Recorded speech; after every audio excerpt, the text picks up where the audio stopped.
Assalamualaikum warahmatullahi ta'ala wabarakatuh. Alhamdulillahirabbil alamin wassalatu wassalamu ala asyrafil anbiya'i wal mursalin wa ala alihi wa sahbihi ajma'in. Subhanaka la ilma lana illa ma 'allamtana innaka antal alimul hakim.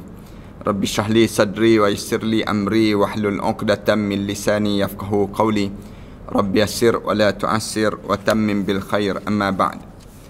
Para penonton dan sahabat-sahabat yang setia menunggu saat yang sebegini, pertamanya marilah sama-sama kita mengaturkan rasa syukur yang tak terhingga kepada Allah di atas peluang di mana Allah masih lagi memberi ruang pada kita untuk kita mempelajari terhadap ayat yang ke-34 daripada surah Al-Ahzab yang kita belajar sebelum daripada ininya, tentang mengenai bagaimana sifat menjadi seorang suri rumah ataupun menjadi seorang perempuan yang salihah dalam kehidupan rumah tangga masing-masing.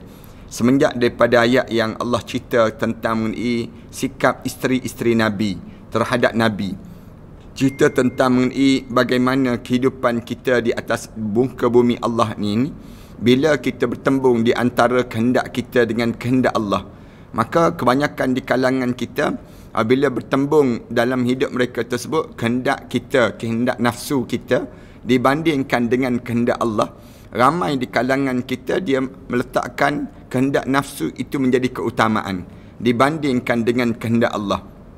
Seringkali kita sebut bahawa bila kita hidup di atas dunia ini, kita diuji dengan ujian dunia.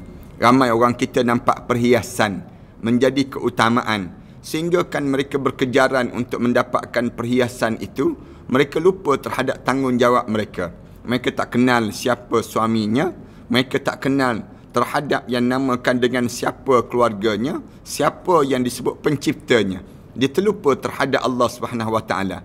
Kerana punca apa dia? Kerana puncanya mereka hidup dalam keadaan kejaran dunia itu menjadi keutamaan.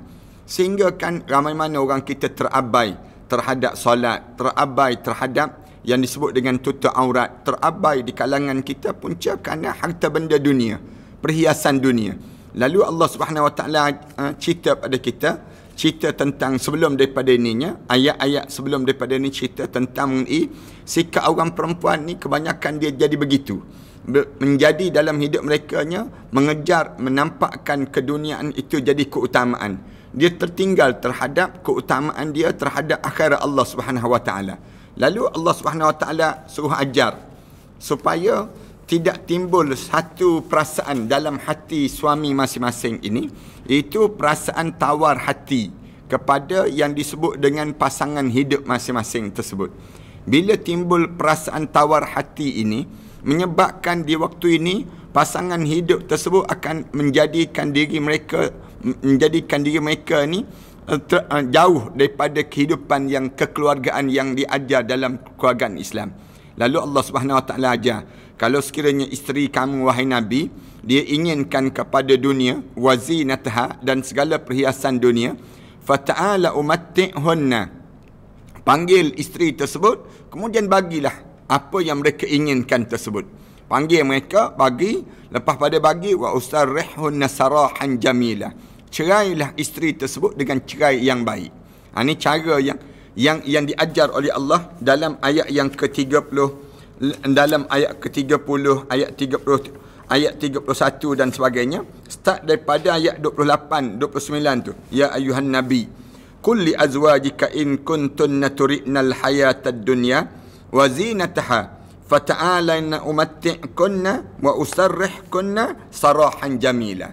Allah ajar, wahai Nabi, kalau sekiranya isteri kamu ni nak kepada yang disebut dengan kehidupan dunia, dan juga dianya tak nak kepada wazinataha dan inginkan perhiasan dunia, fata'alaina umatti'kunna, maka kamu panggil mereka tersebut, bagi benda apa yang mereka nak itu, wa usarrihkunna sarahan jamila, lepas pada itu cerailah mereka itu dengan cerai yang baik.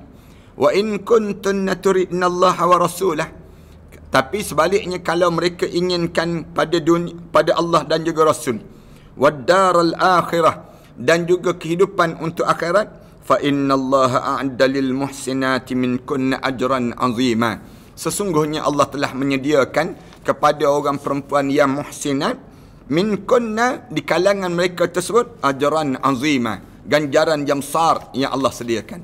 Saya cadangkan ayat ni, kalau ada di kalangan kita ustaz-ustaz dan ustazah-ustazah, tolonglah huraikan elok-elok kepada setiap di kalangan kita. Buat ceramah, buat forum, buat macam-macam gaya, kita boleh perkenalkan ayat ini kepada di kalangan orang perempuan Islam di kalangan kita ni. Kemudian sama juga dengan ayat start daripada ayat 30 hingga 31 tersebut, ya nisa'an nabi man ya'ti minkunna bi fahishatin. Allah datangkan terus peringatan kepada isteri-isteri Nabi, kalau sekiranya di kalangan kamu ni buat benda yang buruk, keji, mubayyinatin, yang jelas-jelas, yudha'af lahal adzab budhi'fain, akan digandakan 2 kali ganda azab pada kamu tu sendiri. Wa kana dzalika 'ala Allah yasira, Allah mudah sangat nak balas terhadap mereka tersebut. Tapi wa man yaqnut minkunna lillahi wa rasuli, sebaliknya kalau sekiranya kamu memilih untuk mentaati Allah dan juga Rasul, wa ta'mal salihan, dan kamu sentiasa beramal dengan amalan saleh, nu'tiha ajruha marratain, Allah gandakan pada kamu 2 kali ganda ganjaran. Wa a'tadna laha rizqan karima, Allah telah sediakan rezeki yang terbaik untuk kamu, rizqan karima. Kemudian disebut lagi, ya nisa'an nabi, wahai isteri-isteri Nabi, lastunna ka ahadin minan nisa, kamu tak sama dengan perempuan-perempuan lain. Ini taqaitunna, kalau sekiranya kamu ni bertakwa pada Allah. Fala takhda'na bil qaul, ni cerita tentang demikian sampailah ayat yang kita nak sebut pada hari ni, ayat yang ke-34. Ayat yang ke-34 ni Allah Subhanahu Wa Taala pesan lagi, wazkurna ma yutla fi buyutikunna, hendaklah di kalangan kamu ni menyebut ataupun ingatkanlah ataupun bacalah dalam rumah kamu. Wazkurna ma yutla fi buyutikunna, dalam rumah tangga kamu ni sentiasa wazkurna, Allah guna kalimah hendaklah kamu sentiasa baca, sentiasa kamu tadabbur, sentiasa kamu ingat terhadap apa dia, ma yutla fi buyutikunna, apa yang dibaca dalam rumah tangga kami. Dibawa kesan yang dalam hidup kita ni, yang kita baca, yang kita sebut dalam rumah tangga kita. Kalau para hadirin sekalian rajin baca Facebook, isteri ataupun ibu-ibu yang berada kat rumah, dia rajin baca Facebook dia tiap-tiap hari, dia terkesan dengan Facebook. Dia cara demikian. Kalau kamu rajin baca dalam hidup kamu ni, baca WhatsApp, kamu terkesan dengan WhatsApp itu. Dia akan jadi kesan daripada itu. Jadi dalam hidup kamu ni, kamu kena sentiasa apa dia kat rumah kamu. Kalau disuruh baca Al-Quran Karim. Baca Al-Quran Karim. Wazkurna ma yutla fi buyutikunna. Benda yang perlu kamu baca dalam hidup kamu bukan baca WhatsApp, bukan baca Facebook, bukan kamu tengok je Instagram dalam hidup kamu. Tapi benda yang paling kerap dalam rumah tangga kamu, hendaklah kamu sentiasa baca Al-Quran. Baca Al-Quran sepanjang masa dalam rumah tangga kamu, min ayatillah, daripada ayat-ayat Allah. Allah Subhanahu Wa Taala sebut, Allah ajar dalam rumah tangga ni kamu kena sentiasa disebut dan diulang tentang ayat-ayat Allah. Maknanya orang perempuan ni, kalau kita tanya mana lebih afdal, orang perempuan bekerja ke orang perempuan duduk kat rumah? Yang lebih afdal duduk kat rumah. Yang lebih afdal. Dalam Islam diajar demikian. Orang perempuan yang duduk kat rumah lebih jauh lebih afdal daripada orang perempuan yang bekerja. Ni kenapa jadi demikian? Bila kamu duduk kat rumah, kamu kena fokus terhadap apa dia? Fokus min ayatillah. Fokus terhadap ayat-ayat Allah. Sentiasa membangunkan kekeluargaan itu dengan ayat-ayat Allah. Tanggungjawab siapa yang utamanya? Tanggungjawab yang utama suami. Tapi suaminya, bila cerita tentang kehidupan dunia, kamu tolong cari nafkah dalam hidup, bawa balik pada keluarga. Manakala orang perempuan dalam rumah ni, kamu tolong ambil Al-Quran. Kerja kamu banyakkan tadabbur Al-Quran, banyakkan belajar Al-Quran, banyakkan tahu tentang ayat-ayat Allah. Lepas pada itu, kamu gunakan untuk keluarga kamu. Setiap hari ni kamu tadabbur Al-Quran, kamu baca Al-Quran, kamu fahami Al-Quran, dan kamu tolong jadi ustazah dalam rumah tangga kamu. Tolong jaga rumah tangga kamu ni min ayatillah, daripada ayat-ayat Allah. kamu sebut demikian. Wal hikmah, dan juga segala kebijaksanaan yang ada dalam Al-Quran Karim tu, kamu ambil, kemudian kamu ajar pada keluarga kamu. Kamu sebut pada keluarga kamu. Macam mana yang sepatut dan sewajarnya pada kamu. Kerana apa dia? Innallaha kana latifan khabira. Kerana Allah ni maha lemah lembut dan juga maha mengetahui setiap apa yang kamu kerjakan di atas dunia ini sendiri. Ini diajar demikian. Kerana Allah, innallaha kana latifan khabira ni, Allah ni maha latif, Allah ni maha lemah lembut dan juga maha mengetahui dalam rumah tangga ini sendiri. Satu ayat je, tapi Allah Subhanahu Wa Taala sebut satu ayat ni dengan tujuan nak suruh kita ni ambil manfaat. Siapa ambil manfaat? Suami ambil manfaat, isteri ambil manfaat. Dalam rumah tangga, benda apa yang kamu kena ambil manfaat sangat dalam hidup kamu. Bukan kamu ambil manfaat daripada makanan saja. Bukan kamu ambil manfaat daripada perhiasan rumah. Tapi yang besar dalam hidup kamu ambil manfaat apa dia? Al-Quran. Sebab tu Al-Quran ni perlu ada dalam rumah masing-masing.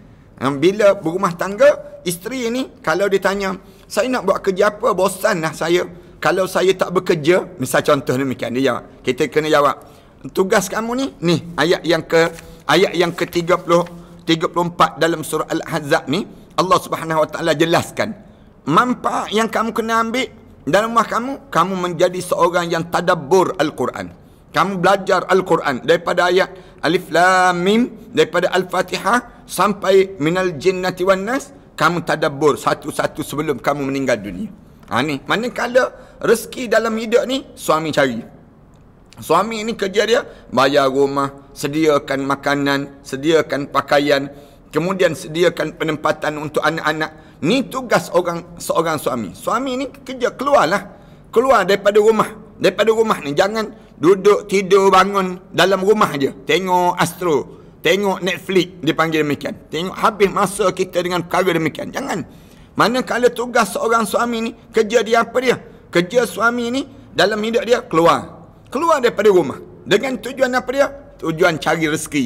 Kemudian bawa balik dalam rumah tangga. Manakala isteri, wazkurna ma yutla fi buyutikunna. Sebelum daripada ni, Allah dah pesan dah. Tugas isteri ni, waqarna fi buyutikunna. Allah dah pesan dah pada ayat 33. Orang perempuan, waqarna fi buyutikunna. Dia kena duduk tetap dalam rumah mereka tersebut. Jangan dia keluar nak tabarruj, nak berhias-hias. Ayahlah orang perempuan, cukup dia berhias dengan keluarga dia, mencantikkan tuadan dia, mencantikkan perilaku dia untuk suami dia. Dia cara demikian dalam hidup ni. Manakala orang lelaki pula keluar daripada rumah. Keluar ni untuk apa dia? Cari rezeki yang halal. Jangan kamu cari rezeki yang haram dalam rumah tangga kamu. Kamu cari kerja kamu, turun pagi balik malam, turun pagi balik petang, dengan tujuan rezeki-rezeki ni balik pada rumah tangga kamu. Manakala orang perempuan pula duduk dalam rumah. Untuk apa dia? Ma yutla fi buyutikunna. Hendaklah dia sentiasa membaca ayat Quran. Dia baca ayat Quran, pahala dapat pada suami, pahala dapat pada anak-anak, pahala dapat pada apa dia? Keluarga dia. Dan dia belajar Al-Quran. Dia duduk kat sini, dia pasang kuliah-kuliah. Sekarang kuliah online misal contohnya, dia pasang dalam rumah dia kuliah tersebut. Dia dapat pahala. Suami dia dapat pahala. Daripada dia pasang yang disebut dengan cerita Spanyol, cerita Hindustan, cerita Brazil, entah cerita apa-apa, Korea dan sebagainya, dalam rumah tangga dia, lebih baik dia pasang kuliah. Dia pasang kuliah dekat rumah tangga dia. Bila dia pasang, dia dengar balik kuliah dalam rumah tangga dia tersebut. Kemudian bila dia dengar min ayatillah, daripada ayat-ayat Allah, wal hikmah, dan juga dia belajar kebijaksanaan, belajar resipi-resipi, belajar nak hias rumah, belajar macam mana nak bertanggungjawab terhadap suami dalam keluarga, belajar banyak ilmu yang dia boleh belajar daripada rumah. Daripada rumah yang dia belajar sebut, kerana apa dia? Kerana Allah sebut innallaha kana latifan khabira. Sesungguhnya Allah ni maha lemah lembut dan juga maha mengetahui segala sesuatu dalam hidup. Sebab tu dalam hidup kita ni Allah Ta'ala ajar yang menjadi pemimpin, selayak jadi pemimpin orang lelaki. Ar-rijalu qawwamuna 'alan nisa. Dia tak boleh orang perempuan jadi pemimpin. Tak boleh dia jadi demikian. Nak suruhnya orang lelaki ni memimpin keluarga. Mimpin keluarga ni. Manakala orang perempuan kamu tak payah sibuk dah nak jadi pemimpin. Kerana capaian akal kita ni tak secapai akal orang lelaki. Itu cara Allah jadikan. Adalah seorang dua yang Allah bagi kelebihan sikit. Tapi nak sebutnya, semua orang perempuan boleh layak ke jadi pemimpin? Tak. Tapi orang lelaki, semua lelaki layak jadi pemimpin. Itu cara Allah jadikan dengan tujuan apa dia? Nak suruh susun rumah tangga. Kerana sifat apa yang Allah buat ni? Sifat latif, maha lemah lembutnya Allah. Allah ni cantiknya susunan Allah. Dalam susunan di antara manusia ni, Allah susun cara demikian. Kerana Allah ni apa dia? Khabira. Allah ni maha mengetahui setiap apa yang kamu kerjakan itu. Allah memerintahkan supaya kita mengamalkan apa yang telah diturunkan pada Allah, pada Rasulnya, itu Al-Quran dan As-Sunnah di rumah setiap kaum muslimin. Orang perempuan dia aturlah program dalam rumah tangga dia. Dia nak atur program apa dia? Atur program nak baca Quran, atur program nak suruh suami dia dapat ilmu. Dia atur dalam rumah tangga dia. Dia atur dalam rumah tangga dia sebut. Ni dalam setiap rumah kaum muslimin. Dia jadi ketua dalam rumah tangga. Sebab tu Rasulullah sallallahu alaihi wasallam sebut, isteri ini menjadi bertanggungjawab terhadap rumah tangga dalam rumah tangga masing-masing. Allah Subhanahu wa taala atur cara demikian. Dengan kata lain, supaya isteri-isteri Nabi mengingati nikmat Allah Taala yang telah diberikan pada mereka, bukan pada orang lain. Allah bagi peluang ini. Peluang apa dia? Isteri orang Islam ni, di antara nikmat dia jadi isteri pada setiap orang-orang Islam ni, nikmat dia apa dia? Dia boleh berehat. Dia boleh duduk kat rumah. Tu tugasan dia. Tugasan jaga rumah, urusan rumah dalam kawalan dia. Dalam kawalan orang perempuan dalam rumah tangga mereka. Kalau susun tu, kalau kita tengok susunan yang teratur rumah tangga orang Islam ni, kita jadi elok. Yang jadi berlaku perceraian, berlaku perbalahan, berlaku pertelingkahan, punca apa dia? Punca bila orang perempuan dah mula memasuki wilayah orang lelaki. Sibuk dalam urusan orang lelaki. Mula di waktu tersebut berlakunya yang namakan dengan perceraian. Senangnya terjadi demikian. Timbulnya cemburu, timbulnya kedengkian, timbulnya tak puas hati, timbul banyak benda. Akhirnya bercerai-berai rumah tangga. Nikmat tersebut merupakan wahyu yang diturunkan di rumah mereka, bukan di rumah manusia lain. Allah jadikan nikmat yang besar dalam rumah tangga kita ni apa dia? Bila kita miliki Al-Quran dan hadis Rasulullah sallallahu alaihi wasallam. Buat dua jadual, senang ceritanya. Dua jadual, satu jadual Al-Quran, satu lagi jadual hadis Rasulullah sallallahu alaihi wasallam dalam rumah tangga ni. Ni kalau kita nak sebut, kalau orang perempuan kata boring ustaz, duduk kat rumah je, tak berjalan ke mana, mengarut sangatlah. Kerana Al-Quran Karim ni Allah jadikan satu benda yang tak boring. Hadis Rasulullah sallallahu alaihi wasallam ni satu benda yang tak memboringkan diri kami, tak membosankan dalam hidup kami. Kalau bosan juga, tanda nak mati dah tu. Tanda nak mati. Kerana orang Islam ni dia tak pernah jadi bosan. Kerana dalam Al-Quran, dalam hadis Rasulullah ni jutaan ilmu. Allah jadikan ilmu-ilmu yang banyak dalam Al-Quran dan hadis Rasulullah. Jadi bila kita dapat Al-Quran, kita dapat hadis Rasulullah, kita dapat ilmu yang banyak. Setiap hari kita dapat ilmu baru yang kita dapat daripada Al-Quran Karim. Walaupun para hadirin sekalian dengar kuliah ni tiap-tiap hari sebegini, hari Isnin ni kita dengar kuliah tafsir. Tapi kita akan cuba tonton bandingkan di antara ayat dengan ayat yang kita belajar sebelum daripada ni. Semua ilmu-ilmu baru yang Allah bagi pada kita. Hari ni di antara ilmu baru yang kita dapat apa dia? Tugasan orang perempuan yang Allah jadikan pada mereka. Bila kamu jadi isteri kepada seorang suami, yang suami ni jaga tanggungjawab dia kat luar, kemudian dia bawa masuk ke dalam rumah tangga dia, kemudian isteri pula jaga tanggungjawab dalam rumah tangga untuk membina rumah tangga dengan cara yang baik tersebut. Sayyidatina Aisyah binti Abu Bakar As-Siddiq merupakan wanita daripada isteri Nabi yang paling banyak mendapat kurniaan itu. Kalau kita baca dalam sejarah, di antara orang yang banyak dapat manfaat daripada Rasulullah sallallahu alaihi wasallam, Aisyah radhiyallahu anha, isteri Rasulullah sallallahu alaihi wasallam. Kerana apa dia? Kerana dia belajar daripada Rasulullah ni. Semenjak Rasulullah jadi Nabi itu, dia dah belajar dah. Manakala Khadijah, dia dapat sebelum Rasulullah jadi Nabi. Belum jadi Nabi, kemudian sampai Rasulullah jadi Nabi. Sikit je, sekejap. Manakala Aisyah start daripada dianya menjadi Rasulullah dah jadi Nabi dah, sampailah Rasulullah wafat. Dia dapat Al-Quran Karim. wanita yang paling istimewa, yang memperolehi kurniaan yang tiada bandingan. Sehingga kan Rasulullah sebutkan Aisyah ni di antara perempuan-perempuan Islam yang berada dalam syurga Allah Subhanahu wa taala. Hal ini kerana tiada wahyu yang diturunkan pada Nabi sallallahu alaihi wasallam melainkan di tempat tidur isteri baginda Sayyidatina Aisyah radhiyallahu anha. Ini sebagaimana yang telah ditegaskan oleh Rasulullah sallallahu alaihi wasallam.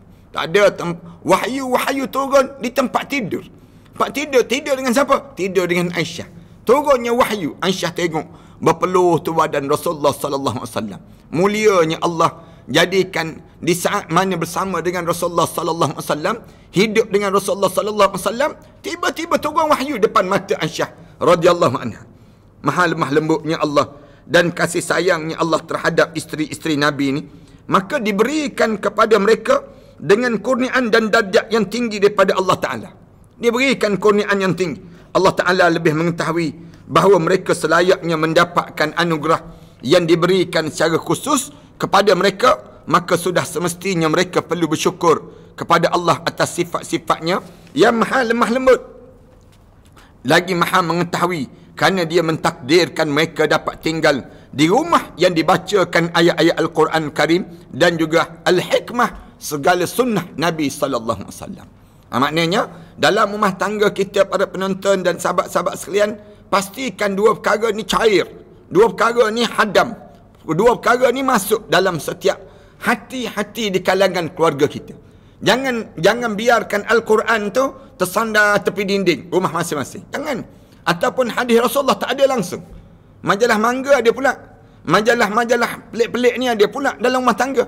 Tapi dalam rumah tangga kita, Al-Quran dan hadis Rasulullah sallallahu alaihi wasallam tak ada dalam rumah tangga kita. Ini satu kesilapan yang besar yang perlu kita mula jadualkan kembali. Setiap rumah tangga orang mukmin, ingat dalam ayat yang ke-34 ni Allah Subhanahu wa taala pesan, wazkurna ma yutla fi buyutikunna wazkurna ma yutla fi buyutikunna min ayatillah. Allah pesan, sebut dan ulang, belajar terhadap apa yang telah patut dibaca dalam rumah tangga kami. Ni tak rumah tangga kita, anak-anak kita semua ada Facebook, anak kita semua ada Instagram, semua ada yang disebut dengan follower masing-masing. Tapi dalam masa yang sama, Al-Quran tak ada, hadis Rasulullah tak ada. Tak malu ke kita dalam rumah tangga kita demikian? Malu kita. Kadang-kadang orang kita, dia boleh dalam bidang-bidang yang disebut dengan sosial media sos ini, semua ada di kalangan kita. Tapi Al-Quran tak ada, hadis Rasulullah tak ada manfaat. Lalu mulai daripada hari ini, di kalangan kita, bina rumah tangga masing-masing.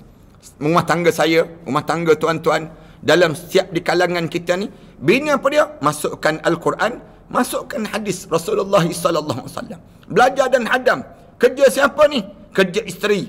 Manakala suami balik je, bagi tahu pada suami, abang, saya belajar begini, saya dapat macam ni, manfaat daripada ayat yang saya baca. Daripada saya belajar, saya duduk kat rumah, saya tak kerja, saya tak kerja kat luar. Abang yang tukul lumuh kat luar, ni ayat Al-Quran Karim ya Allah Subhanahu wa taala ajar pada rumah tangga kita. Dengan cara macam ni, rumah tangga kita ni hidup dalam keadaan subur dengan Al-Quran dan subur dengan sunnah Nabi sallallahu alaihi wasallam. Ini ayat yang kita belajar hari ini. Kemudian sambung pada ayat yang ke-35, insya-Allah pada minggu yang akan datang nanti kita mulakan dengan sifat orang mukmin pula dan kewajipan mereka terhadap Rasulullah sallallahu alaihi wasallam. Terima kasih di atas kesempatan yang baik pada hari yang baik ini. Mudah-mudahan Allah panjangkan lagi umur kita dan Allah jadikan kita di kalangan orang-orang yang bermanfaat dalam kehidupan kita ini, insya-Allah. Bismillahirrahmanirrahim. Alhamdulillahirabbil alamin. Wassalatu wassalamu ala asyrafil anbiya'i wal mursalin wa ala alihi wa sahbihi ajma'in. Rabbana iftah bainana wa baina qawmina bil haqq wa anta khairul fatihin. Rabbana zalamna anfusana wa illam taghfir lana wa tarhamna lanakuna minal khasirin. Rabbana wa tub alaina innaka antat tawwabur rahim. Rabbana ij'alna muqimas salah wa min dzurriyyatina rabbana wa taqabbal du'a. Rabbana atina fid dunya hasanah wa fil akhirati hasanah wa qina adzabannar. Alhamdulillahirabbil alamin.